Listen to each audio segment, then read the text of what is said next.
আমাদের সাইরো সিলসিলার মধ্যে বড় গুরুত্বপূর্ণ সিলসিলার বিষয় হচ্ছে মুআমালার সাফাই।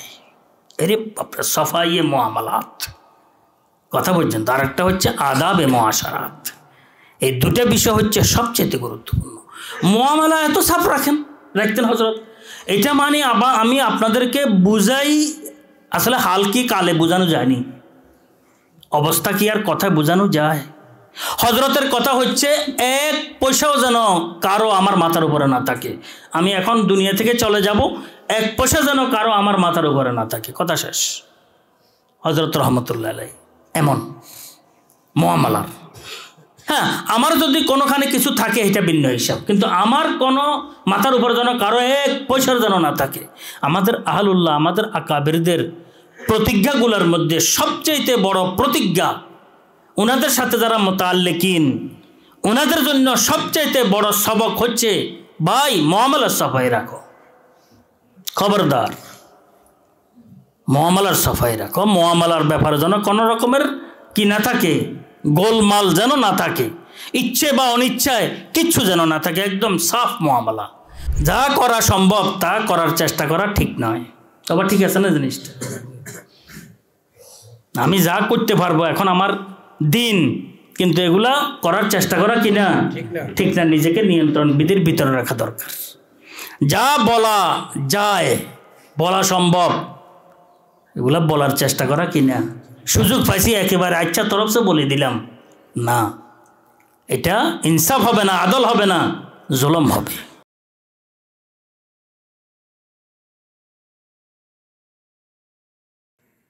সুবহানাকা লা ইলমা লানা ইল্লা মা আল্লামতানা ইন্নাকা আনতাল আলিমুল হাকিম।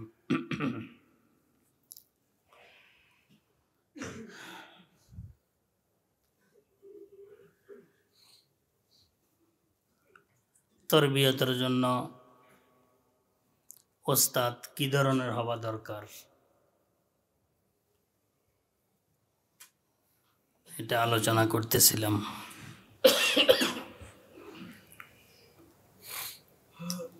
ইসলাহি লাইনে কথাবার্তা বলার চাইতে, শোনার চাইতে আমলি উদ্যোগ গ্রহণ করাটাই হচ্ছে সবচেয়ে জরুরি বিষয়। এ লাইনে সাধারণত কথাবার্তা কম বলাটাই ভালো, মেহনত আর চেষ্টায় লেগে থাকাটাই জরুরি।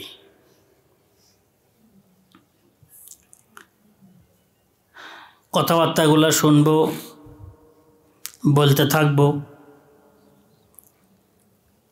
একমাত্র আমলি উদ্যোগ বাড়ানোর জন্য, কর্মতৎপরতা বাড়ানোর জন্য।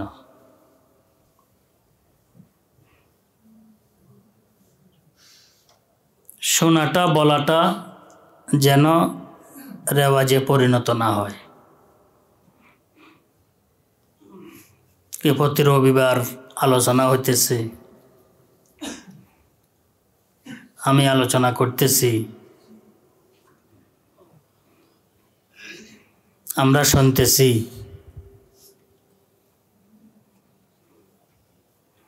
এই মানসিকতা নিয়ে যেন আমরা কথাবার্তাগুলো না বলি, না শুনি।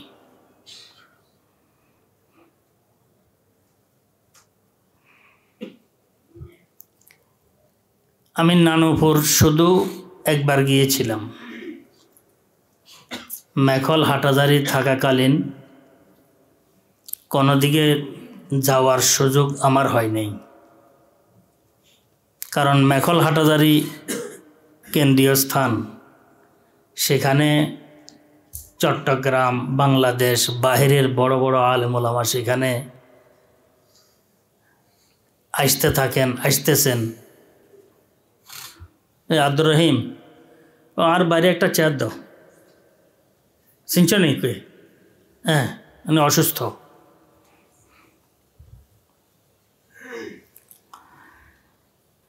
সেখানে সব আলেম ওলামাদের আসা যাওয়া, আর বড় মার্কাজ হচ্ছে হাটহাজারী মেখল মাদ্রাসা। কখনো অন্যদিকে যাওয়ার, কোনো মাহফিলে যাওয়ার সাধারণত আমার ফিকিরেও আসে নাই।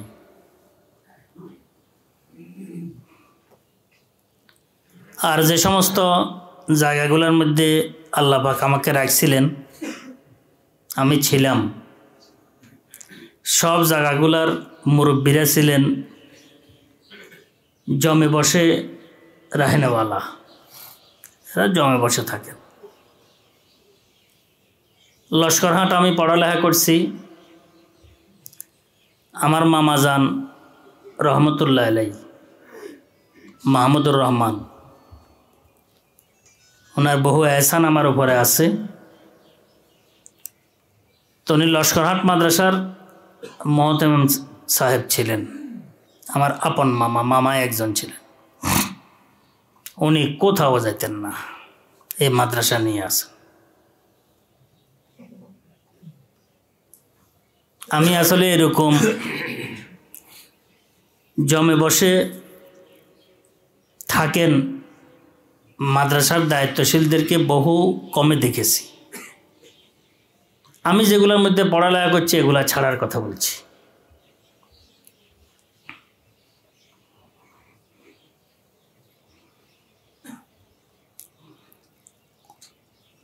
কয়েক মাস পূর্বে কিছু মেহমান আসছেন, ওনারা বলছেন আমরা বহু মাদ্রাসা ঘুরে আসছি।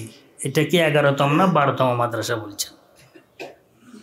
বলছেন কোনো মাদ্রাসায় কোনো মোহতমেম এবং দায়িত্বশীল জিম্মাদার ওস্তাদদের সাথে আমাদের দেখা হয়নি। মাদ্রাসা তখন বন্ধকালীন মাদ্রাসা ছিল, বন্ধ ছিল, পরীক্ষার পর একমাত্র আপনার সাথে দেখা হয়েছে। আমি বলছি আলহামদুলিল্লাহ, আমি কোনো দিকে যাই না, মাদ্রাসায় পড়ে থাকি। তো আমার মামাজান মরহুম একদম মাদ্রাসা জমে থাকতেন। কেউ কল্পনা করতে পারবে না যে আসলে এই ধরনের সিফতওয়ালা আমাদের ফেনীর পূর্বাঞ্চলে লস্করহাট মাদ্রাসার মধ্যে কেউ থাকতে পারে, কেউ চিন্তা করতে পারবে না। আমার মামাজান মরহুমের কিছু অলৌকিক বিষয় ছিল, তার মধ্যে খুব তীক্ষ্ণ বুদ্ধিওয়ালা ছিলেন, তীক্ষ্ণ দৃষ্টিওয়ালা, খুব তীক্ষ্ণ দৃষ্টিওয়ালা।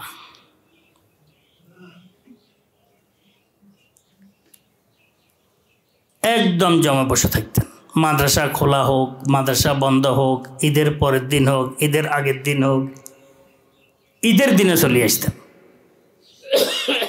এ আসতেছেন সকাল, সব অনাবাসিক ছিল, সব ওস্তাদদের আগে চলে আসছেন। কোনো ওস্তাদ ওনার আগে আসবে এটা কল্পনা করা যায় না। গেছেন সব ওস্তাদের পরে পরে পরে গেছেন। আসরের সময় মাদ্রাসা ছুটি হয়, আসরের আগে ছুটি হয়ে যেত, 1 ঘন্টা আগে ছুটি। আমরা থাকাকালীন রাত্রে 11:30 11:30 বাজে মাদ্রাসা থেকে বের হইতেন। এটা একদিন 2 দিনের মামুল নয়, পুরা জীবনের মামুল আমার মামাজান রহমতুল্লাহ আলাইহি। আর এত ইজ্জত আল্লাহ পাক ওনাকে দান করছেন। সকালে আসতেছেন, বাড়ি হয়েছে একদম কাছে, কিন্তু থাকতেন কিন্তু জায়গিরে, পরিবার কিন্তু বাড়িতে। পরিবার কোথায়? বাড়িতে। মামার বাড়ি লস্করহাট মাদ্রাসার পাশে, পরিবার বাড়িতে, উনি থাকতেন জাগিরে শ্বশুর বাড়িতে। 10-15 দিন পর একদিন পরিবারের কাছে যাইতেন। মামাজান রহমতুল্লাহ কথা বলছে, মাদ্রাসাকে এরকম বুকে নিয়ে থাকতে পারে তো আসলে এটা কল্পনার বাহিরে। আমি ওনার থেকে বহু কিছু শিখেছি, বহু কিছু দেখেছি। এখন ওনার চলাফেরা, ওনার উঠা বসা পুরোটাই আমার সামনে ভাসমান, অন্তরে অঙ্কিত। এই সকালবেলা আসতেছেন, বদলারা তখন গোজ দিয়ে কাজ করত, গোজ মারত। গোজ মারা বুঝেননি? মামাজান আসতেছেন, কোনো দিকে দৃষ্টি নাই, নিচের দিকে তাকায় হাঁটতেছেন। ছাত্ররা যারা বাড়ি থেকে আসতেছেন মামাজানের পিছনে ফিরে হাঁটতেছে। বদলারা যতটুক দেখা যাইতেছে উঠি উঠি গোছ খুলি কি লঙ্গি হাঁটু ঘুরতেছে। বদলারা নতুন কোনো বদলা আসলে হে চিন্তা করতো কি ঘটনা কি, কে যাইতেছে এখান থেকে। এক শাহিনশাহী কারবার, শাহিনশাহী কারবার। পর্দার ব্যাপারে এত কি ছিলেন, শক্ত ছিলেন, আমি আপনাদেরকে বুঝাইতে পারবো না। এত শক্ত, এত মজবুত ছিলেন পর্দার ব্যাপারে। কে আবার মানে কোনো মহিলা বেপর্দা ওনার সামনে ওনার পাশে আসবে, হইতেই পারে না। কিছু বিষয় আছে মামাজান রহমতুল্লাহ আলাইহি, আল্লাহ পাক দারাজাত বুলন্দ করে। আমার উপরে বড় এহসান আছে, আমার নামও রাখছেন আমার মামাজান রহমতুল্লাহ আলাইহি। এত মজবুত। মহাজন বাড়ি তো বিশাল বাড়ি, আমার নানার বাড়ি। আম্মা একা, মামা একা, তো থাকা যাওয়াটা বেশি মামার বাড়িতে হইতো। যখন মামা আসতেন এই পুরা বাড়ি শহরের মতন ঝুম ঝুম ঝুম ঝুম ঝুম ঝুম আওয়াজ একটা বাড়িত। এই লস্করহাট বাজারের আওয়াজ তো আমরা পুরো এলাকাতে কি পুরো এলাকার মধ্যে গুঞ্জন আসতো, একটি আওয়াজ, আজকে বাজার বার। এখন নাই, এখন দেখা যায় না। মামা যান ঘাড়াতে আসি, এই শুধু গলাক একটা, যে পুরা বাড়ির লাগে যে কেউ নাই। এই মামাজান পরের দিন আবার গদ থেকে গলাক দিয়ে বাইরে হওয়া পর্যন্ত পুরা বাড়ির মধ্যে কারো আওয়াজ থাকতো না। আমি এগুলো আসলে কল্পনার বাইরের বিষয়, কিন্তু এগুলো আসলে মানুষ যখন আমলি হয় তার প্রভাব এলাকার মধ্যে বেশি বিস্তার করে। মামাজান রহমতুল্লাহ আলাইহি একদম নিচের দিকে তাকে হাঁটতেন এবং মহিলাদের থেকে বহু দূরে থাকতেন। পর্দাপোশিদার নিজাম কঠোরভাবে। নামাজ একদম তাকবীরে উলার সাথে। আমাদের দুর্বলতার শেষ নাই, আল্লাহ তুমি আমাদেরকে তৌফিক দান। একদম তাকবীরে উলার সাথে নামাজ। নিজের জাতি মামুলাত কেউ বলতে পারবে না কোনো মনে হয় জীবনে একবার সুশি। আমরা তো যাইতাম, আমার প্রতিদিন কিছু টাকা দিতেন ভাগিনা, তো ছোটোর মধ্যে ওগুলো আমি নাস্তা করতাম লসমরে পড়াকালীন। প্রতিদিন একটা অঙ্ক দিতেন, তখন পয়সা ছিল, পয়সা একটা অঙ্ক দিতেন আমার মামাজান রহমতুল্লাহ আলাইহি। এত বেশি মাদ্রাসার মধ্যে গাড়া ছিলেন। আসলে মাদ্রাসার মধ্যে ওস্তাদরা গেড়ে থাকা ছাড়া, জমে থাকা ছাড়া ফল হয় না। আর আমি যে সমস্ত মাদ্রাসাগুলোর মধ্যে পড়ালেখা করছি ওই সমস্ত মাদ্রাসাগুলোর মধ্যে এইভাবে ছিল সবগুলা। মামাজান রহমতুল্লাহ আলাইহি একদিন আমাদের চাহারম সাহেব ছিলেন, বাড়ির হুজুর, বিশাল লম্বা ছিলেন, বড় শক্তিধর ছিলেন চাহারম সাহেব হুজুর। জালেরে এদিকে তো মারি পুকুরের ওই পারে নিয়ে যেত, সবাই হাসতো, আমরা পুকুরের মধ্যে মারছি। বছরে একবার লস্করহাট মাদ্রাসার যত আসাতেজা আছে সবাইকে আমরা ঘরে দাওয়াত ছিল, বছরে একবার। এখন তো এই মেহমানদারিও কমে গেছে, নাই বললেই চলে। ওয়ালা ইয়াকুল তোআমাকা ইল্লা তাকি, হুজুর আকরাম সাল্লাল্লাহু আলাইহি ওয়াসাল্লাম ইরশাদ করেছেন, তোমার খানা যেন মুত্তাকিয়ে খায়, তোমার খানা যেন মুত্তাকি খায়। আব্বাজান রহমতুল্লাহ আলাইহি বড় সামর্থ্যবান ছিলেন এমন নয়, সাধারণ ইজ্জতের সাথে আলহামদুলিল্লাহ এই ঘরোয়া পরিবেশে আলহামদুলিল্লাহ বড় ইজ্জত সম্মান খানাপিনার মাধ্যমে দুনিয়া থেকে গেছেন আব্বাজান। কিন্তু সমস্ত মাদ্রাসার সব শিক্ষকদেরকে দাওয়াত দিতেন বছরে একবার, বছরে একবার। তো চাহারম সাহেব রহমতুল্লাহ আলাইহি সব মামা সহ যাইতেন, মামার সাথে সাথে চাহারম সাহেব হুজুর নিয়মিত থাকতেন। আমরা বাড়ির হজরত।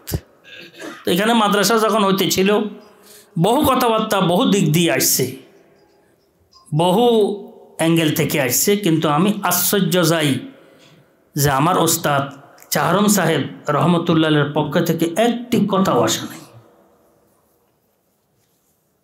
একটি কথাও আসে নাই। কথা বুঝছেন? আমারে দেখলে বেড়ায় দেখতেন, আমারে দেখলে বেড়ায় দেখতেন, এত মহব্বত করতেন।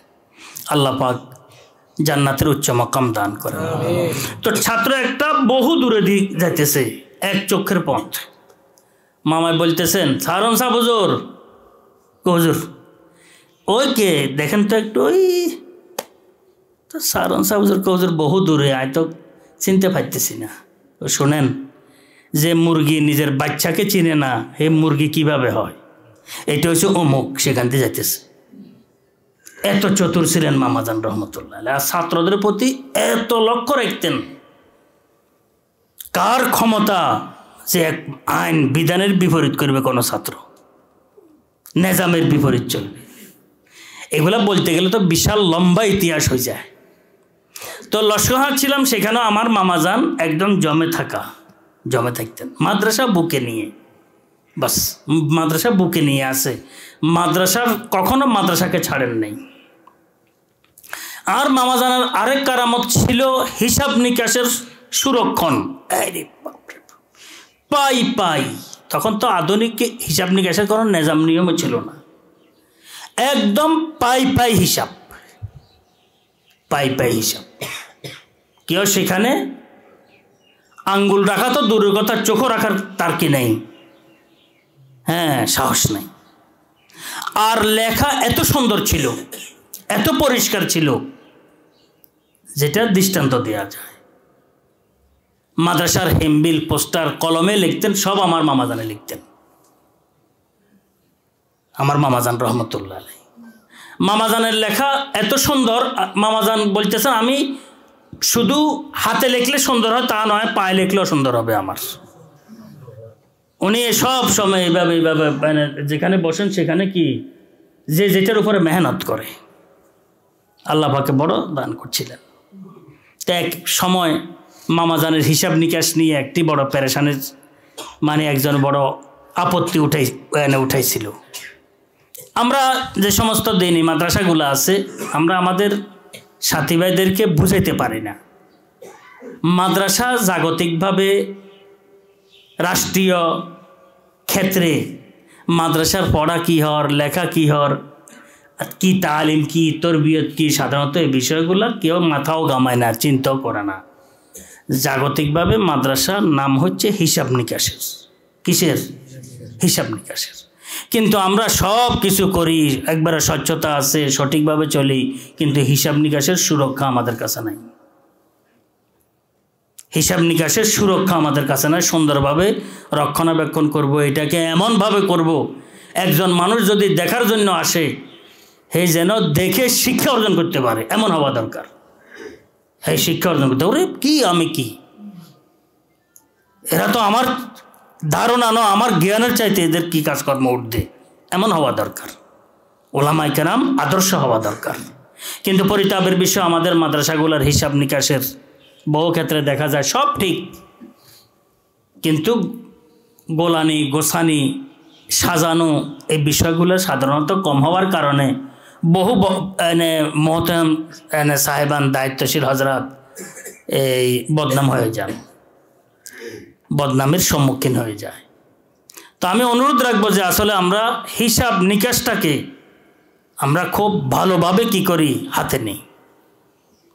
মাদ্রাসার কাগজপত্র দলিলগুলাকে ভালোভাবে হাতে নেই।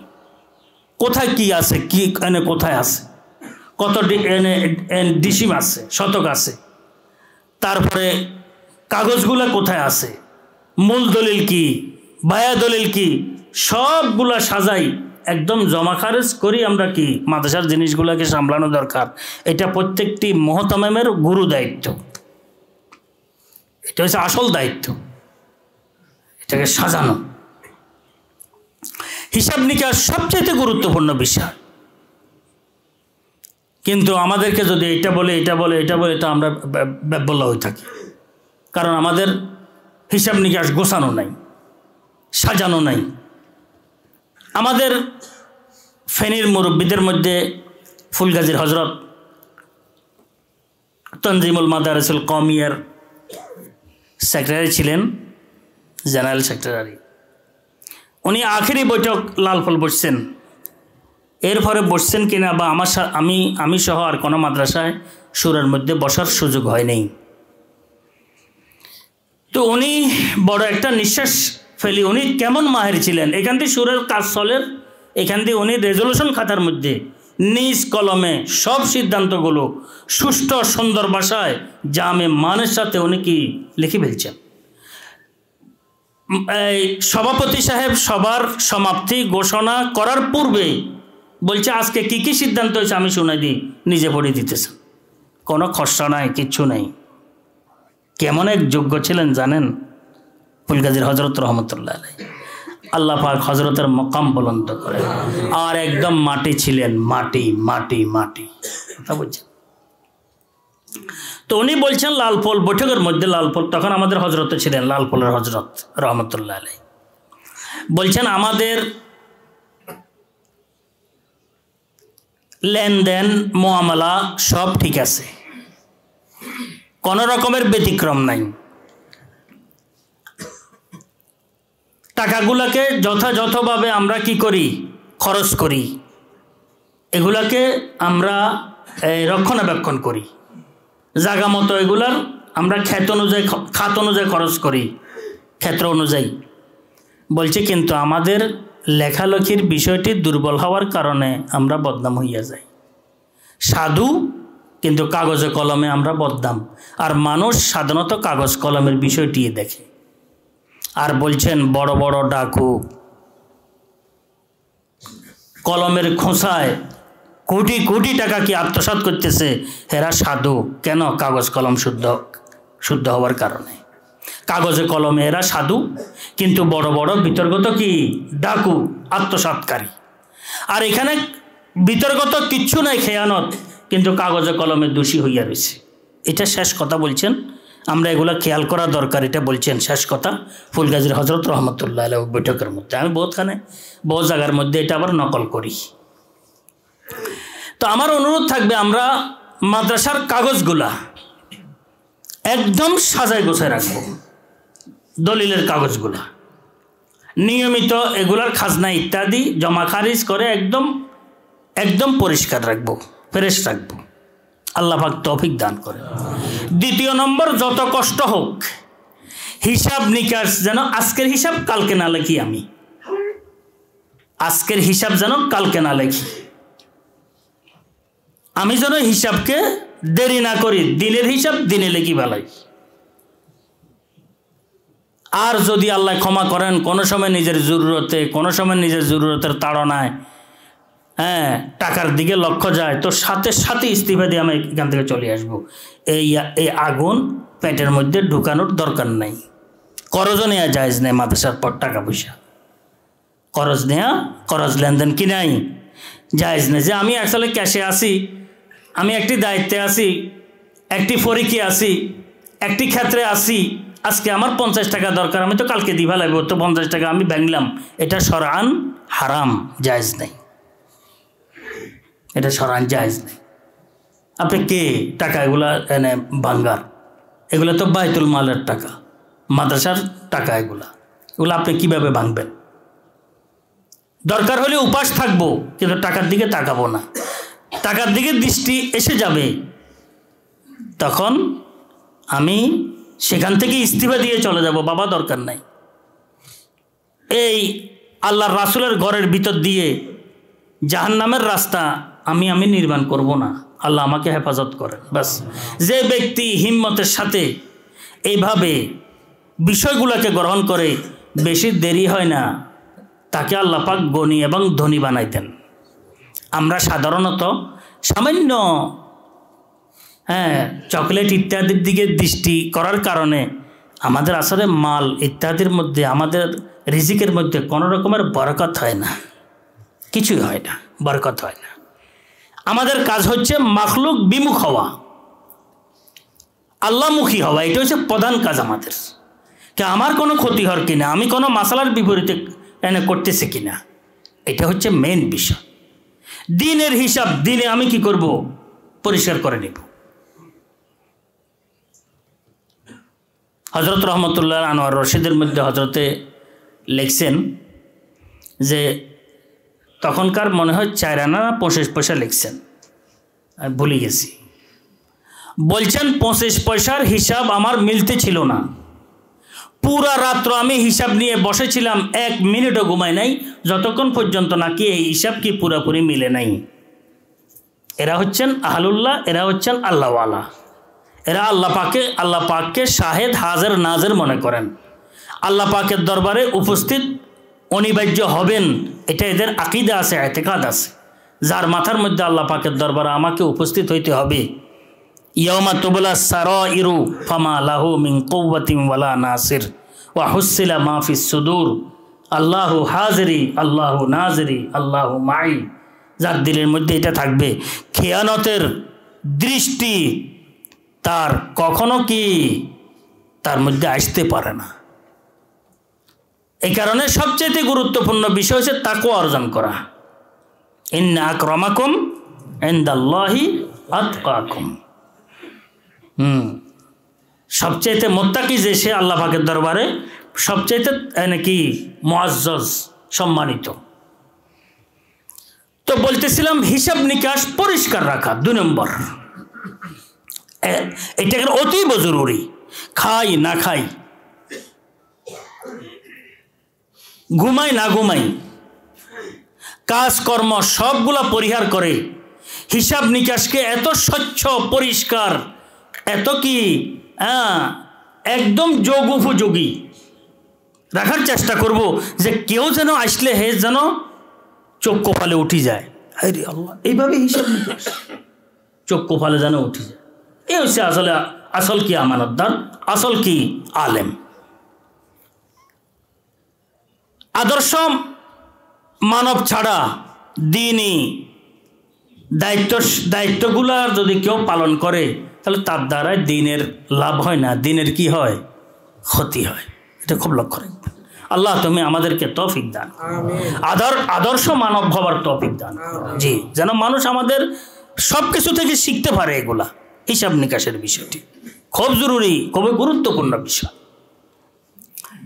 কোনো ছাত্র থেকে কোনো একটি টাকা আমি চিন্তা করব না, কোনো ছাত্রের অভিভাবক থেকে কোনো একটি টাকা আমি চিন্তা করব না, কোনো ছাত্রের সাথে কোনো সম্পর্ক দুনিয়ার 1 পয়সার লোভে যেন আমার না হয়, কোনো ছাত্রের অভিভাবকের সাথে কোনো ধরনের সম্পর্ক দুনিয়ার 1 পয়সার লোভে যেন না হয়। যদি হয়, এটা সবচেয়ে বড় ধরনের কি মাখলুকমুখী হইলাম আমি। আমার হাতিয়ার হজরত রহমতুল্লাহ বলতেন, এই মৌলবীরা, আমাদেরকে মৌলবী মজা করে বলতেন, খালেক মুখী হইস, মাখলুক মুখী না হইস। কুত্তা দেখবি দোকানে পাটে বসা, মানুষে খাইতেছে, হে তাকায় রয়েছে, কেউ 1 লোকমা দিলে খাইলেও, না হইলে নাই। কোনোখান দিয়ে বাসা জিনিস পালে রাখছে, হে কিন্তু তালাশ করে খাইতেছে। কুত্তা মাখলুক মুখী, মানুষের পিছে পিছে ঘুরে, কি পিছে পিছে 1 লোকমা দিলে আর তার পিছাচা কি ছাড়ে না। কুত্তা হচ্ছে মাখলুক মুখী। দেখবি কুত্তার কান কাটা, কুত্তার লেজ কাটা, কুত্তা নিডাল, দুর্বল, লাইডা, কুত্তার পা ভাঙ্গা, চামড়া পোড়া। কেন? কুত্তা কি মাখলুকমুখী। আর শিয়াল দেখবি মাখলুকের কাছেও যায় না। কোনো শিয়াল আজ পর্যন্ত কেউ দুর্বল, নিডাল, তারপরে আপনার শুকনা, আমার মনে হয় কোনো শিয়াল, আমি তো সবচেয়ে শিয়াল বেশি দেখি, কারণ রাত্রে আসা যাওয়া করি তো জায়গায় জায়গায়, আর শিয়ালও বাড়ে গেছে। কথা বুঝছেন? এদিকে তো এদিকে যার, এদিকে তো এদিকে যার, এদিকে তো এদিকে যার। কোনো একটি শিয়াল দেখলে আমি আমার হজরতের কথা মনে ওঠে, হাতিয়ার হজরতের কথা, যে শিয়াল এই মোটা মোটা কি খেয়ে হয়েছে, শুধু একটি খাবারে আছে, এটা হচ্ছে মাখলুক বিমুখ হয়েছে। কি মাখলুক বিমুখী শিয়াল? সবগুলা তরতাজা, সবগুলা একবারে নাকি ফ্রেশ, সবগুলা মোটা তাজা, কোনো রকমের পেরেশানি নাই। কেন? এ মাখলুক বিমুখ, আল্লাহমুখী, আল্লাহ দিলে খার, না হলে নাই। আর গান গায় রাত্রে, কথা বুঝছেন তো? আর কুত্তা মাখলুকমুখী, সকাল হইতে দুয়ারে দুয়ারে ঘুরে। এই কারণে কুত্তার অবস্থার কি 13টা বাজি যায়, কিছুই থাকে না কুকুরের। হাতিয়ার হজরত রহমতুল্লাহ বলছেন, আমরা মাদ্রাসার খেদমত করব একমাত্র মাদ্রাসার উন্নয়নকে, তালিম ও তরবিয়তের উন্নয়নকে কেন্দ্র করে খেদমত করব। মাদ্রাসার হিসাব নিকাশের উন্নয়নকে কেন্দ্র করে খেদমত করব। মাদ্রাসার আয় রোজগারের উন্নয়নকে কেন্দ্র করে আমরা কি করব? খেদমত করব। অন্য কোনো নিজের কোনো লোভ লালসায় আমরা কি খেদমত করব না। তাহলে দেখবেন আল্লাহর রহমতে তার থেকে খেদমত আলোকিত হয়ে যাবে। আল্লাহর রহমতে তার থেকে খেদমত কি বড়, আল্লাহর রহমতে বরকতময় হবে। আল্লাহ অল্প মেহনতে খেদমত হবে বেশি আল্লাহর রহমতে। যাই হোক, আমি বলতেছিলাম হিসাব নিকাশের বিষয়টি, এটাও খুব জরুরি বিষয়। কাগজপত্রের বিষয় বললাম, হিসাব নিকাশের বিষয় বললাম। মাদ্রাসা যেহেতু আমরা থাকি বিভিন্ন জায়গায়, বিভিন্ন ক্যাশ ক্যাপিটালের সাথে আমাদের সম্পৃক্ততা আছে। ছাত্রদের কিছু আমানত থাকে, ছাত্রদের কিছু দায়িত্ব থাকে, আমরা কিছু আছে। কথা পর্যন্ত মাদ্রাসা অন্য কেউ মাদ্রাসার আর কি কিছু টাকা পয়সা দান করছে, আমি চিন্তা করলাম যে আবার আল্লাহ পাকের পক্ষ থেকে বড় পরীক্ষা হয়। বড় কি হয়? পরীক্ষা হয়। দেখবেন যে এমন আজকে ঘরের মধ্যে অসুবিধা, হে অসুবিধা, ওই অসুবিধা, ওই অসুবিধা, কিন্তু একটা হাতে কি নেই, টাকা নেই। চট করে একজনে মাদ্রাসা আল্লাহ দিছে 100 টাকা, এই মনে করে যে আল্লাহর রহমত হয়েছে তার উপরে। রহমত হয় নাই, পরীক্ষা হয়েছে। কি হয়েছে? তোর লাই ইমতিহান হয়েছে, তুই বুঝস নাই। তুই যদি এই টাকাগুলা হুবহু মাদ্রাসার মধ্যে জমা দিতে থাকতি, তাহলে তুই পরীক্ষা পাশ করতি, কত নম্বর পাইতি আল্লাহর দরবারে তুই দেখতি কি অবস্থা। আর তুমি যখন এই মনে করো যে আল্লাহ একটা ব্যবস্থা করছে, যাক এগুলো খরচ করি ফেলামো, পরে কি মাদ্রাসার টাকা দিয়ে দিমু, তাহলে বোঝা গেল তুমি ফেল করে ফেলছো। কি করে ফেলছো? দারুল ইফতা ওয়াল ইরশাদের পুরা মেহমানদারির খরচ আমার উপরে ছিল, পুরা নিয়মিত। 3 বছর যাওয়ার পর পুরা মেহমানদারির খরচ আমার উপরে ছিল। আমি তো আসলে তখন তো বোঝাটাও কঠিন ছিল। হযরত রহমতুল্লাহ আলাইহি আমি সপ্তাহে একবার এই কত টাকা হয়েছে একটু ব্যাখ্যা লিখে হযরত রহমতুল্লাহর কাছে কাগজ একটা দিয়েছি। হযরত যাওয়ার সময় কাগজটা নিয়ে যেতেন। নামাজে আসার সময় দেরি করতেন না। মুআমালার এত সাফাই আমি, আমাদের সাইরো সিলসিলার মধ্যে বড় গুরুত্বপূর্ণ সিলসিলার বিষয় হচ্ছে মুআমালার সাফাই। এরে বাপরে, সাফাইয়ে মুআমালাত, কথা বলছেন। তার একটা হচ্ছে আদাবে মুআশারাত। এই দুটো বিষয় হচ্ছে সবচেয়ে গুরুত্বপূর্ণ। মুআমালা এত সাফ রাখতেন হযরত। এটা মানে আমি আপনাদেরকে বুঝাই, আসলে হাল কি কালে বোঝানো যায়নি, অবস্থা কি আর কথায় বোঝানো যায়? হযরতের কথা হচ্ছে 1 পয়সাও যেন কারো আমার মাথার উপরে না থাকে। আমি এখন দুনিয়া থেকে চলে যাব, 1 পয়সা যেন কারো আমার মাথার উপরে না থাকে, কথা শেষ। হযরত রহমতুল্লাহ আলাইহি এমন মুআমালার। হ্যাঁ, আমার যদি কোনোখানে কিছু থাকে এটা ভিন্ন হিসাব, কিন্তু আমার কোনো মাথার উপরে যেন কারো 1 পয়সার যেন না থাকে। আমাদের আহলুল্লাহ, আমাদের আকাবিরদের প্রতিজ্ঞাগুলোর মধ্যে সবচেয়ে বড় প্রতিজ্ঞা, ওনাদের সাথে যারা মুতাআল্লিকিন, ওনাদের জন্য সবচেয়ে বড় সবক হচ্ছে ভাই মুআমালার সাফাই রাখো। খবরদার, মুআমালার সাফাই রাখো। মুআমালার ব্যাপারে যেন কোনো রকমের কি না থাকে, গোলমাল যেন না থাকে, ইচ্ছে বা অনিচ্ছায় কিচ্ছু যেন না থাকে, একদম সাফ মুআমালা। মানে বলা বাহুল্য, কিভাবে এভাবে সাফাই করতে পারেন হযরত রহমতুল্লাহ আলাইহি এত ব্যস্ততার ভিতর দিয়ে, সেটা আসলে এখন তো আমার কাছে আশ্চর্য লাগে। কি হয়েছিল ঘটনা? হযরত রহমতুল্লাহ আলাইহি টাকা এনে, টাকাগুলো মেহমান কাগজও দিয়ে দিতেন আমাকে টাকা। গণি চায় যে সেখানে বহু সময় 50 টাকা, 100 টাকা, 200 টাকা বেশি। এটা আসলে আমার পরীক্ষা ছিল। কি ছিল? আমি তো এখন বুঝি এর পরীক্ষা ছিল, কথা পর্যন্ত। তখন তো কিন্তু আমার পরীক্ষা ছিল, এটা আমার বুঝে ছিল না। এটা তো আসলে একবার না, বারংবার আমাকে হযরতে পরীক্ষা করছেন। আমি তখন তো খেয়ালে আসে না, এখন চিন্তা করলাম যে হযরত এত চতুর, এত চালাক, হযরত বুঝে হিসাবের মধ্যে এত ভুল করছেন, এটা হইতেই পারে না। এটা তো আমার জন্য কি ছিল? পরীক্ষা না ছিল। আল্লাহ পাক রহমত করছেন, দয়া করছেন। কোনো সময় 1 টাকার লোভ আলহামদুলিল্লাহ আসে না হযরত রহমতুল্লাহ আলাইহির সোহবতের বরকতে বদৌলতে। 1 পয়সারও আলহামদুলিল্লাহ লোভ আসে না আল্লাহর রহমতে। কথাটা বুঝতে পেরেছি। হযরতে পরীক্ষা করছেন, এখন বুঝিয়ে যে পরীক্ষা করছেন। তো টাকা দিছে, বহু টাকা বেশি। তো পরের দিন এনে আমি টাকাগুলো হজরত এনে টাকাগুলো বেশি। আচ্ছা আচ্ছা বহুত আচ্ছা, বুঝলেন তো, ভুলে গেছে গলতি হয়ে গেছে এমন কোনো কি নাই, কথা নাই, বহুত আচ্ছা, কথা বুঝলাম তো। তো বলছিলাম আসলে কিছু টানা হেঁচড়া থাকে। আমরা বাস্তবে আমরা হাতকে কতটুকু গোছাইতে পারি, কতটুকু আমরা হাতকে নিয়ন্ত্রণ করতে পারি, চক্ষুকে কতটুকু আমরা নিয়ন্ত্রণ করতে পারি, কিছু পরীক্ষা থাকে। পরীক্ষা কিন্তু সবচেয়ে বেশি। পরীক্ষা শুধু ওস্তাদরা ছাত্রদের পরীক্ষা করেন তা নয়, পীররা মুরিদানদের পরীক্ষা করেন তা নয়, আল্লাহ পাকেও আল্লাহ পাকের বন্দাদের কি করেন?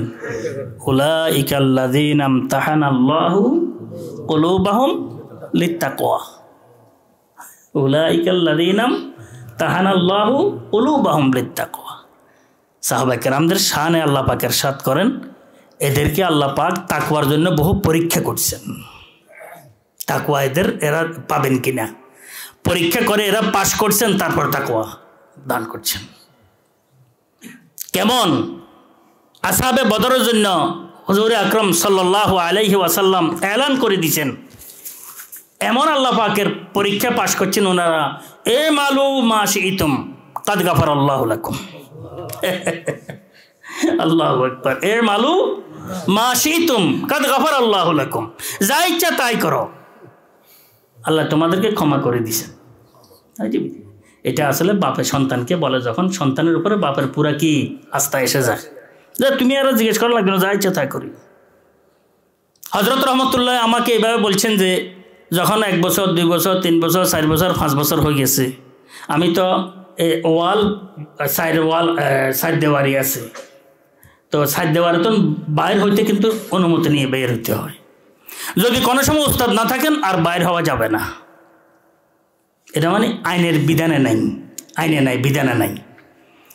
আমার এরপরে 5 বছর পর আমাকে বলে দিয়েছেন, এখন আর তুমি যেদিকে জরুরত সেদিকে তুমি যাইও, তো আর এখন অনুমতি চাওয়া লাগবে না, আমাকে বলে দিয়েছেন হযরত রহমতুল্লাহ আলাইহি।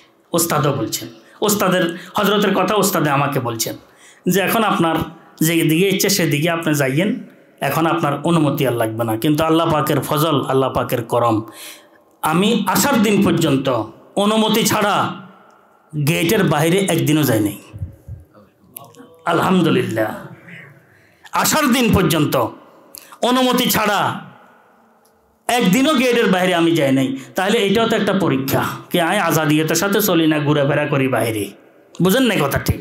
হযরতে বহু পরীক্ষা করছেন, হিসাব নিকাশ দিয়ে বহু পরীক্ষা করছেন, কথা বুঝছেন তো। বলতেছিলাম 2 নম্বর ছাত্রদের হিসাব, ছাত্রদের সাথে যে সম্পৃক্ততা আছে আমাদের, এগুলার ব্যাপারে খুব সজাগ থাকবো। আল্লাহ পাকে বহু সময় পরীক্ষা করেন, কিন্তু আমরা যেন পরীক্ষা পাশ করি। তো দেখবেন, হযরত রহমতুল্লাহ বলছেন, আল্লাহ পাক আমার উপরে রিজিকের দরজা খুলি দেন নাই, কি করে দিছেন? ভাঙে দিছেন। এটা আর বন্ধ হবে না। আল্লাহ পাক রিজিকের দরজা কি ভাঙ্গি দিছেন, মানে এটা আর লাগাবার কোনো সুরত নাই। আল্লাহ পাক লাগাইতেন না, খোলেন নাই, শুধু খোলেন নাই, ভাঙ্গি দিছেন হযরত রহমতুল্লাহ। কথা বুঝছেন তো? আরে বেড়া, তালাশ করলে কি পাওয়া যায়? আল্লাহ দিলে কি কমি থাকে? কিচ্ছু নাই। এগুলো কার চুপি করে কয় পয়সা পাওয়া যায়। ইজ্জতে ইজ্জত যায়, মানে মান যায়, শানে শান যায়, বরকতে বরকত যায়, দিনে দিন যায়, জিন্দিগিও সুন্দরভাবে কখনো কি যায় না। যত বয়স বাড়ে তত পেরেশানি বাড়ে, যত বয়স বাড়ে তত কি আক্রান্তি বাড়ে, যত বয়স বাড়ে তত মনের মধ্যে কি চিন্তা বাড়ে, হাই কি করলাম, কিন্তু আফসোস করে লাভ তো নাই। যাদের আলহামদুলিল্লাহ মুআমালা পরিষ্কার, এরা যত বয়স বাড়ে তত এদের কি আনন্দ বাড়ে, মুখ খোলে, ফুলের মতো মুখ খুলতে থাকে। মুখের মধ্যে আল্লাহ পাকের ফজল করমে এমন এক সৌন্দর্য এসে যায়, আলো এসে যায়, অন্যরা চিন্তা করতে পারে না বেড়া। এই কারণে বলতেছিলাম, মাখলুক বিমুখ হওয়া দরকার। আমার 2 রাকাত নামাজ পড়ি, আল্লাহর দরবারে দোয়া করব, বন্দার দরবারে যাব না। প্রথম কাজ হবে আল্লাহ পাকের দরবারে কি করা, ওয়াস্তাইনু বিসসবরি ওয়াসসালাহ। আল্লাহ আমাদেরকে সঠিক বিষয়গুলোর উপরে থাকার তৌফিক দান। আমিন। হিসাব নিকাশের কথা বলছিলাম, হিসাব নিকাশ খুব ভালোভাবে রাখা দরকার। আর আমাদের সিলসিলার মধ্যে মুআমালার গুরুত্ব সবচাইতে বেশি। মুআমালার হাকিকত হচ্ছে কারো এক পয়সা যেন আমার মাথার উপরে না থাকে। মুআমালার সফাইয়ের হাকিকত, সফাইয়ে মুআমালার হাকিকত হচ্ছে কারো এক পয়সা যেন আমার মাথার উপরে কি না থাকে। আদাবে মুআশারার খোলাসা হচ্ছে কেউ যেন আমার কোনো বিষয় কেন্দ্রিক কষ্ট না পায়, কেউ যেন আমার কোনো বিষয় কেন্দ্রিক কি না পায়, কষ্ট না পায়। এটা হচ্ছে আদাবে মুআশারাতের কি মূল হাকিকত, কষ্ট না পায়, যেন সবাই আমার থেকে সেবা পায়, যেন কষ্ট না পায়, এটা খুব লক্ষ্য রাখেন। তো বলতেছিলাম, যাই হোক, হিসাবের কথা হচ্ছে, হিসাবের কথা বললাম। মামাজান রহমতুল্লাহ হিসাবের ব্যাপারে একজন অভিযোগ উঠেছিল, বহু দূরের ঘটনা নয়। যে অভিযোগ উঠেছিল, হে বড় মানুষ ছিলেন, বহু বড় মানুষ। হের দাপটে তখনকার সময় মোটামুটি গাছপালার মধ্যে একটা কি কম্পন এসে যেত, দাপট ছিল। এক সময় একটার কি থাকে, দাপট থাকে না বাবা? হ্যাঁ, কিন্তু যা করা যায়, যা করা সম্ভব তা করার চেষ্টা করা ঠিক নয়। তবে ঠিক আছে না জিনিসটা? আমি যা করতে পারবো, এখন আমার দিন, কিন্তু এগুলা করার চেষ্টা করা কিনা ঠিক না। নিজেকে নিয়ন্ত্রণ বিধির ভিতরে রাখা দরকার। যা বলা যায়, বলা সম্ভব, এগুলা বলার চেষ্টা করা কিনা। সুযোগ পাইছি একেবারে আচ্ছা তরফ সে বলে দিলাম না, এটা ইনসাফ হবে না, আদল হবে না, জুলুম হবে। আল্লাহ পাক সীমা লঙ্ঘনকারীকে মহব্বত করেন না। কেমন কথা থাকে চিন্তা করি দেখেন, লা ইহুব্বুল মুতাদিন, সীমা লঙ্ঘনকারীকে আল্লাহ পাক কি করেন না, মহব্বত করেন না। তো আল্লাহ মহব্বত না করলে তোরে দুনিয়ার সবাই মহব্বত করলে কি কাম হয় বেটা, কি লাভ? সবাই যদি বলে যে আমরা তোমার মহব্বত করি, সবাই এই করি, আল্লাহ যদি মহব্বত না করেন কি কাম, এটার কি লাভ, কি পরিণাম? সেটার কিছুই নেই, কিছুই নেই। যা ভাবা যায় তা ভাবার চেষ্টা করা কিনা ঠিক না। যা কিছু দেখা যায় এগুলো দেখার চেষ্টা করা কিনা ঠিক না। যা কিছু শোনা যায় শোনার চেষ্টা করা ঠিক না। এটা কিন্তু খুব লক্ষ্য রাখবেন জিনিসগুলা। এগুলো আল্লাহ পাক যে সামান্য একটু স্বাধীনতা দান করছেন আমাদেরকে, পুরা তো দেন নাই। আমি যা করতে ইচ্ছে করি যা করতে পারবো না, কিন্তু আমার বহু বিষয়ে ইচ্ছের কি বাইরে থাকে। কেউ মরতে ইচ্ছে করে কিন্তু মরা ছাড়া উপায় থাকে, কেউ অসুস্থ হওয়ার ইচ্ছে করে কিন্তু অসুস্থ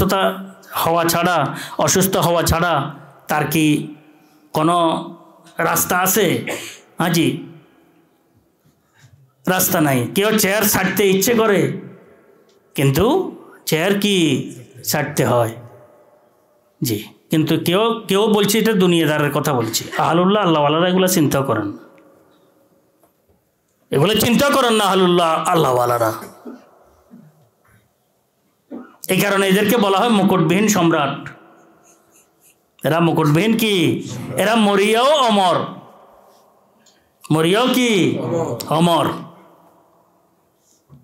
সবতাস্তেদর জরিদায় আলম দাওয়ামে মা।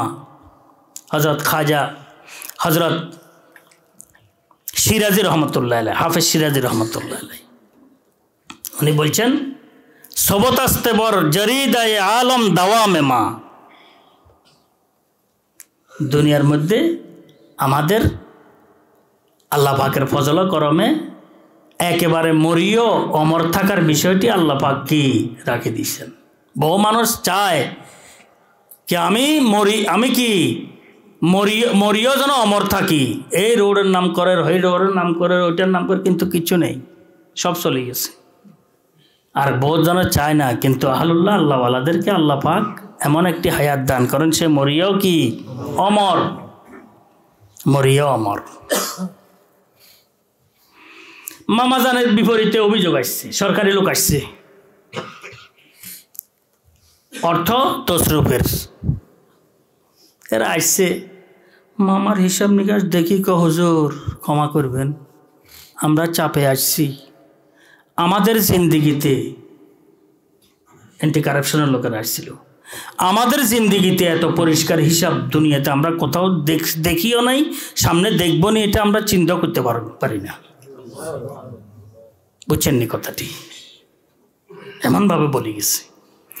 তো আমার ওস্তাদে মহতরম যিনি করাচির মুফতি আব্দুর রহিম সাহেব, ওনারও কথা হয়েছে, বেড়া এমনভাবে কাজ করবি আল্লাহ তোরে যেখানে রাখুক, যেন সবার চোখ দেখে কপালে উঠে যায়,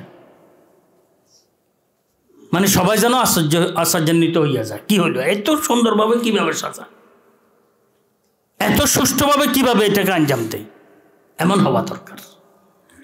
কথা তো লম্বা হয়ে গেল। তো আমি লস্কর মাদ্রাসায় ছিলাম, আমার মামাজান রহমতুল্লাহ আলাই জমে বসে থাকতেন। এরপরে আমি ছিলাম বালুকিয়া মাদ্রাসায়, বালুকিয়ার হজরতের একই অবস্থা, উনি তো চট একটার উপরে বসে থাকতেন, চট একটা, দিন নাই রাত্র নাই, সকাল নাই বিকাল নাই। লস্কর থেকে নদীর পোল ভাঙ্গি গেছে আর জোয়ার বাটা ছিল, তখন আমাকে বালুকিয়া আনি ভর্তি করেছেন আমার আব্বাজান রহমতুল্লাহ, সেখানেও সব জমে বসে থাকতেন। এখান থেকে মেখল গেছি, সেখানে তো আরো মুফতি আজম মুফতি ফয়জুল্লাহ সাহেব রহমতুল্লাহ সহ আসাদে কেরাম তো এই মাদ্রাসার মধ্যে গেড়ে আছেন। লাগে যে গাড়ি রেখছি মাদ্রাসাকে, জিন কত করে গাড়ি রাখে না, কথা বুঝছেন তো, এই গাড়ি রেখছেন, লড়ে না। হাটাদার এই সমস্ত আসাদে কেরাম এইভাবে ছিলেন। হাটাদারি আসাদে কেরামদেরকে বহু সময় দেখলে এরা কি বিবাহ করছে না, বিবাহ করেন নাই, বাড়িতে যান না, বাড়িতে যান না, এটা আমরা বহু সময় চিন্তা করতাম, কি ঘটনা কি, ওদের বাড়িতে যেন যান না, এমনভাবে ছিল। মুফতি আজম মুফতি ফয়জুল্লাহ সাহেব রহমতুল্লাহ এর খেদমতে বহু বিবিরা অভিযোগ করছেন যে উনি মাদ্রাসায় পড়ালেখায় রত, কিন্তু বাড়িতে আসে না, হুজুরের কাছে যে একটু বাড়িতে আসার জন্য ওনাকে যেন বলা হয়, যে আসলে পড়ালেখার ফিকিরে থাকে, তালিম তরবিয়তের তো বড় দায়িত্ব, এটার ফিকিরে থাকে, এ বাড়িঘরের আমদ আয়েশ খেয়াল দেহান তার মধ্যে সাধারণত আসে না, আসবে না। এটা তো বেকার লোক যারা, এদের কাজ। হজরত রহমতুল্লাহ বলতেন, বেকার যারা, ওদের কাজ হয়েছে কি, বাড়িমুখী হওয়া, পরিবারমুখী হওয়া, সবসময় এদিকে, সবসময় এদিকে, সবসময় এদিকে, মোটর সাইকেল ফিরে রাখে এদিকে, কোন দিকে ফিরে রাখে, কথা পর্যন্ত যাইয়ে উঠে ফুর মোটর সাইকেল ফিরে রাখে। এলেমের মধ্যে, আমলের মধ্যে, তাকওয়া তহারতের মধ্যে, জাহের ও বাতিনের মধ্যে বরকত না হওয়ার মূল কারণ হচ্ছে আমাদের মধ্যে ইস্তেকামত নাই, কি নাই। আমরা ছাত্রদেরকে সময় দিই বটে, ছাত্রদেরকে গড়ানি পড়ানির জন্য কোরবানি দিই না, এনে সময় দিই, মাথা থেকে যে সময়টা আছে সময় দিই, কোরবানি ছাড়া দিনের কোনো কিচ্ছু হয় না, খুব লক্ষ্য রাখিও। সব মাদ্রাসাগুলার আমাদের আকাবের আসলাফ যিনারা বর্তমানে আসাতেজা যিনারা জীবদ্দশায় আছেন, সবার একটি মাত্র অভিযোগ, এখন ওস্তাদরা কোরবানি দিয়ে মেহনত করে পড়ায় না, ছাত্র গড়ে না, ছাত্র কি গড়ে না, না পড়ালেখার লাইনে মোস্তাহিদ হয়ে বের হচ্ছে, না আমলি লাইনে কি মোস্তাহিদ হয়ে বের হচ্ছে, কোনোমতে কোনোমতে মোটামুটি, কোনোমতে মোটামুটি, কোনোমতে মোটামুটি চলের চলের চলের এই অবস্থায় নিয়ে চলতে। আল্লাহ আমাদেরকে তুমি সঠিক বুঝ ব্যবস্থা দান করো না। আলহামদুলিল্লাহ আমার ঘুরা ফেরা, এদিকে যাওয়া আসা, অমুকখানে যাওয়া আসা, আলহামদুলিল্লাহ আমি আল্লাহ শুকর আদায় করি, আমার মধ্যে সাধারণত এই বিষয়টির প্রবণতা নাই। পর্যন্ত কেউ আছে মাথা থাকলে অসুস্থ হয়ে যায়, অসুস্থ হয়ে ওয়াজ করবে লাগিলে আলহামদুলিল্লাহ সুস্থ হয়ে যায়, কথা বলল। আমি এক মাহফিলে গেছি, এক বক্তা অসুস্থ অসুস্থ, বহুত মাহফিলের ঘটনা আছে, অসুস্থ অসুস্থ, 5 মিনিট কথা 10 মিনিট কথা কই শুধু দেখা করে চলে যাবে, ঠিক আছে, 1.5 ঘন্টা নামাইতে পারে না, কথা বলছেন তো।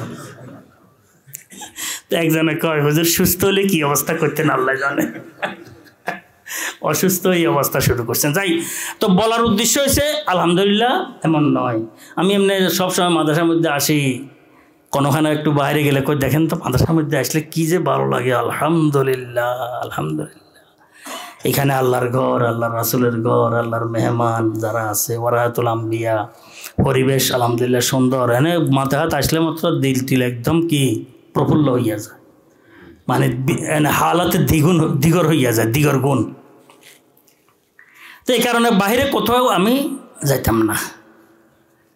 শুধু একবার নানপুর গেছিলাম, আমার এক দোস্ত উনি মারা গেছেন, আল্লাহ বেহেশত নসিব করেন, খুব ভালো দোস্ত। আমার কয় আজ্জা চলেন এক জায়গায় যান। কোথায়? কইতে এখান থেকে কাছে দিই। তো আমার নিয়ে নাজিরহাট নিয়ে গেছে, নানপুর। তখন নানপুর হজরত বয়ান করতেছিলেন, এটা হচ্ছে আমার মূল লক্ষ্য। নানপুর হজরত কি করেন? বয়ান করতেছিলেন। তখন আমার কিন্তু আবার খাতা কলম, কাগজ কলম আমার পকেটে কিন্তু অবশ্যই থাকবে। যতখানে গেছি কিছু না কিছু লিখিয়ে আনছি, যতখানে গেছি কিছু না কিছু লিখিয়ে আনছি, মুরব্বীদের ওসিয়ত, নসিহত, শের, আশার, এগুলো। আর তার খাতা তালাশ করলে পাওয়া যাবে। ওই দিন নানপুর হজরতে তো গলা সুন্দর, মানুষও সুন্দর, গলাও সুন্দর, বুঝছেন তো। নানপুর হজরতে শেরগুলো পড়তেছেন। আমি যখন, এখন আমার পুরো দৃশ্যটাই সেখানে আমি যাই বসতেছি। তো হজরতে বলতেন, সেহর বাবা দেমি গুপ্তম হাদিসে আরেজু মন্দি খেতাবা মত के वासिल शौ ब अल्ताफे खुदा बंदी दिलंदर जुल्फे लैला बन ওয়াকারে ইশকে মজনু কুন। নানপুর হযরত রহমতুল্লাহ আলাইহি এই শেরগুলো তখন পড়তেছিলেন। তখন তো আমরা আলফাজ বুঝছি আর কি, হাকিকত বুঝে আসে নাই। এগুলা কিন্তু আমি বারবার পড়তে থাকতাম। তো আল্লাহর রহমতে এখন তো দেখা যায় আমাদের মুরব্বীদের কি বোঝানোর ইচ্ছে সেটাও একটু সামনে আসতেছে। কি বলতেছেন? সাহার বাবা দেমি গুপ্তম হাদিসে আরেজু মন্দি খেতাবা মত কে ওয়াসিল শাও ব আলতাফে খুদাবন্দি।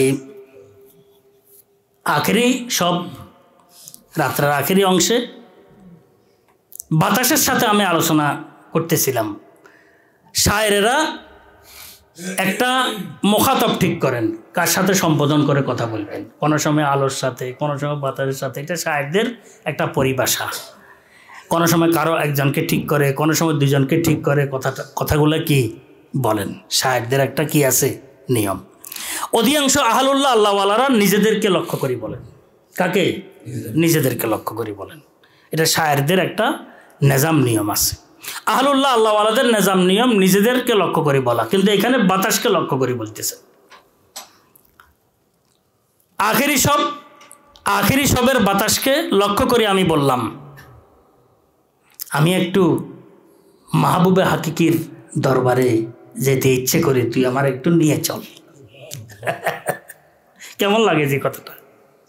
আমি একটু মাহবুবে হাকিকির দরবারে যাইতে ইচ্ছে করছি, পারতেছি না। ও বাতাস, তুই আমার একটু কি নিয়ে চল। খেতাবা মত কে ওয়াসিল শাও ব আলতাফে খুদাবন্দি। বলছেন বাতাস থেকে আওয়াজ আসছে, তুই গায়রুল্লাহকে দিল থেকে বের করে আল্লাহ পাকের দয়া এবং করুণার ভিতরে বিলীন হয়ে যা। আরে বাহ! তারপরে তুই হালকা হয়ে যাবি, বাতাস তোকে উড়ে নিয়ে চলে যাবে। হ্যাঁ জি, কথা বুঝো। গায়রুল্লাহর বোঝা মোহাব্বত দিলের মধ্যে থাকলে তুই পাথরের মতো ওজন হয়ে যাবি, তোকে উড়ে নেওয়া সম্ভব কি হবে না। আলতাফে খোদাবন্দির দ্বারায় তুই আলোকিত হয়ে গায়রুল্লাহর মোহাব্বত দিল থেকে বের করে হালকা হয়ে যা, বাতাস তোকে উড়ে দরবারে পৌঁছা দিবি। এরপরে কিভাবে গায়রুল্লাহ থেকে তুই হালকা হবি, ওজন কিভাবে কমাবি, গায়রুল্লাহ মোহাব্বত কিভাবে তোর দিল থেকে বের করবি, এটা বলতে দ্বিতীয় শেয়ারে। দিলান্দর জুলফে লাইলা বন ওয়াকারে ইশকে মজনু কুন কে আশিক রাজিয়া দারদ মকালাতে খেরদ মন্দি। কিভাবে তুই আল্লাহ পাকের আলতাফের সাথে তুই মুনব্বর হবি, আলোকিত হবি। কিভাবে? মাখলুকের মোহাব্বত থেকে তুই কিভাবে নিষ্কৃতি পাবি, কি করবি জানস? কি দিলান্দর জুলফে লাইলা বন ওয়াকারে ইশকে মজনু কুন। দুটি কথা। মাহবুবকে ঠিক কর, এখন মাহবুবকে রাজি করার কাজ কর। কয়টা হয়েছে? প্রথমে কি ঠিক কর? মাহবুব ঠিক কর। তুই মাহবুব কাকে বানাবি? हाँ जी, तो महबूब आसे कौन? तेरे सिवा महबूब हकीकी कोई नहीं है, कोई नहीं। तेरे सिवा मकसूद हकीकी कोई नहीं है, कोई नहीं। तेरे सिवा मतलूब हकीकी कोई नहीं है, कोई नहीं। तेरे सिवा मशहूद हकीकी कोई नहीं है, कोई नहीं। अब तो रहे बस, अब तो रहे बस तादम आखिर बिरद ज़ुबां ऐ मेरे इला। ला इलाहा इल्लल्लाह, ला इलाहा इल्लल्लाह। তাহলে মাহবুবে হাকিকতে একটাই বেটা। মাহবুব ঠিক কর আর মাহবুবের রাজামন্দির কাজ কর। কয়টা হয়েছে? দুইটা। এই দুইটা করবি, দুনিয়ার মহব্বত, মাখলুকের মহব্বত দিল থেকে বের হয়ে যাবে। আল্লাহ পাকের আলতাফে তুই মুনাওয়ার হয়ে যাবি, তুই হালকা হয়ে যাবি। আমি বাতাস তোকে উড়ে নিয়ে মাহবুবের দরবারে পৌঁছায় দিব। বুঝছেন? আর এই যে দ্বিতীয় কথাটি বলা আমার উদ্দেশ্য ছিল, আর পাণ্ডিত্য পাণ্ডিত্য কথাবার্তা বলিস না। বুঝছেন নি? রঙিন রঙিন কথাবার্তা বলিস না। কেন? कि आशिक राजियां दारद मकालाते खैरद मंदी। কাজ কর, কথা কম বল। কারণ আশিকের জন্য, একজন আশিকের জন্য ক্ষতিকর রঙিন কথাবার্তা বলাটা, একজন আশিকের জন্য ক্ষতিকর রঙিন কি কথাবার্তা বলা। কি আশিকরা জিয়া দারদ মকালাতে খেরেদমন্দি। একবারে মানুষদেরকে আকৃষ্ট করার জন্য আল্লাহ তুমি আমাদেরকে হেফাজত করো। আমিন। আল্লাহ তুমি আমাদেরকে হেফাজত করো। জি, একদম বানাই বুনাই কথাবার্তা বলা এটা আশিকের শানের বিপরীত। আসলে আশিকে মাওলা নয়, সে আশিকে মাখলুক। আশিকে কি? তো এই হজরত, এই নানুপুরি হজরত রহমতুল্লাহ যখন আমি গেছি এই সময় হজরতে বয়ান করেন, বেশিক্ষণ থাকি নেই, সে দুইটা শুনছি। হজরত বয়ান শেষ করছে, আসর নামাজ পড়ি রওনা হয়ে গেছে। তো নিঃস্বার্থভাবে মহব্বত করি, ভালোবাসি। 2 নম্বর, যদি আল্লাহ তৌফিক দান করেন পরবর্তীতে আলোচনা করবো নি। আল্লাহ পাক আমাদেরকে আল্লাহ তোমার মহব্বতে আমাদেরকে মুনাওয়ার করে দাও, আমাদের দিলকে ভরে দাও মাওলা। মেহনত করে, মুজাহাদা করে, কষ্ট করে তোমার এই দামি মহব্বত আমরা অর্জন করব, এই যোগ্যতা এই নাপাক মাটির নাই। কিরে, এই নাপাক মাটির নাই। তুমি দয়া করো, মায়া করো, সুরত দান করছো, শেকেল দান করছো, আকাবেরদের সিলসিলার সাথে সম্পৃক্ততা দান করছো। আমরা আশাবাদী নই, শুধু পুরাপুরিভাবে আমরা শপথ করে বলতে পারবো আমাদেরকে তুমি মাহরুম করবে না, আমাদের তুমি কি করবে না? মাহরুম করবে না। আল্লাহ তুমি আমাদের আকাবের আসলাফদের আসল যে বিষয়গুলো আছে, ওই বিষয়গুলো আমাদেরকে দান করো। এর বিপরীতে, তোমার রাজামন্দির বিপরীতে যত রকমের বিষয়গুলো আছে, আমাদের অগ্রগতি উন্নতির বিপরীতে সব বিষয়গুলো থেকে আমাদেরকে হেফাজত করো। ও আখিরু দাওয়ানা আলহামদুলিল্লাহ।